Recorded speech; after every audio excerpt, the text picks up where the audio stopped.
Hi, I'm Luke from More in Common, here to let you know that this week we are launching the Opinion Brief podcast.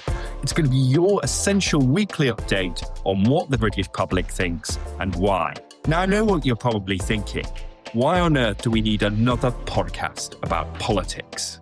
Well, the difference with the Opinion Brief is that it's actually not going to be about politicians and Westminster. It's going to be about the public and what they think all around the country.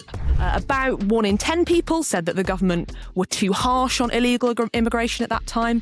About 2 in 10 people said that the government was about right.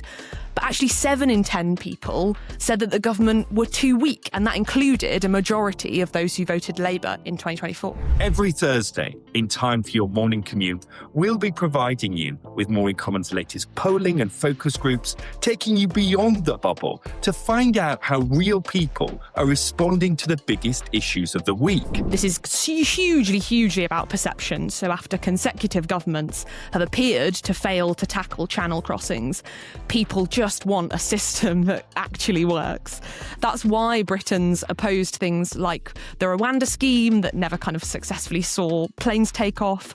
But that opposition has waned since the Tories left office, as Brits kind of feel that there is a lack of progress. We'll unpack what's driving our politics and answer questions like, why is the gender gap in Reform UK's support base narrowing? And what barriers still exist that are putting some women off voting reform? How is the Green Party's voter base changing with a new Polanski wave of supporters? And do Britons really want to see that Love Actually moment between Keir Starmer and Donald Trump? We'll also be lifting the lid on how polling and modelling really works. I mean, I think it gets back into that argument about people care more what's happening in their local area or right in their backyard, right? Of like, if it suddenly means there's going to be a big wind farm like a mile away from their house, then that really does resonate with them and they do care about that.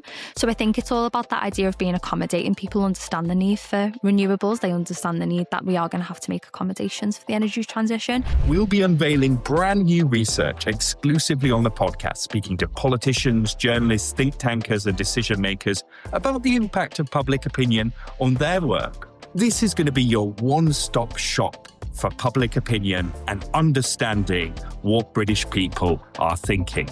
Mark your calendars. We're going to be releasing the podcast this Thursday, the 16th of April. So subscribe to the Opinion Brief from wherever you get your podcasts from.